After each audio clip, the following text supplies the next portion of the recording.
मचियनी बैठेली को सिलरानी में घसे रजा करे हो रे मेघ जनी बरिसा के डाली के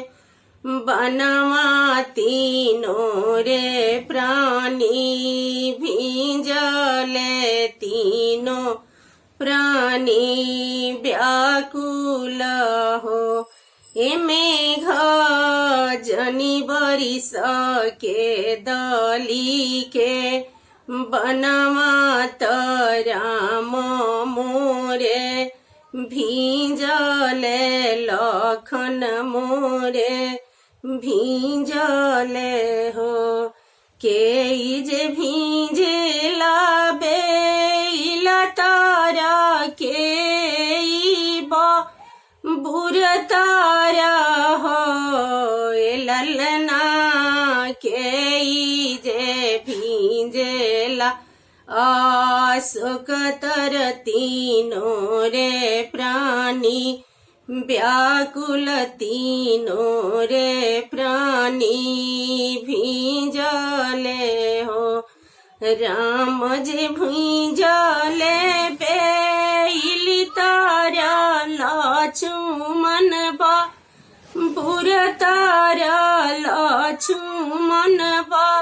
बुर तारा हो ललना सीता सुंदर भींजली आशोक तर तीनों रे प्राणी व्याकुल तीनों रे प्राणी भींजले हो के कर भींजला पो गड़िया के कर धान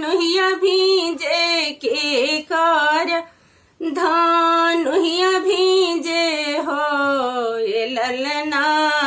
के कर भींजला सिंदूरवा तीनों रे प्राणी व्याकुल तीनों रे प्राणी भींजले हो राम की भींजला पगड़िया तलच मन धान भींजे लक्ष्मण धान नुहिया भींजे हो ललना सीता सुंदर भींजेला सिंदूरवा तीनों रे प्राणी व्याकुल तीनों रे प्राणी भींजले हो ललना सीता सुंदर भींजेला सिंदूरवा तीनों रे प्राणी व्याकुल तीनों रे प्राणी भींजले हो।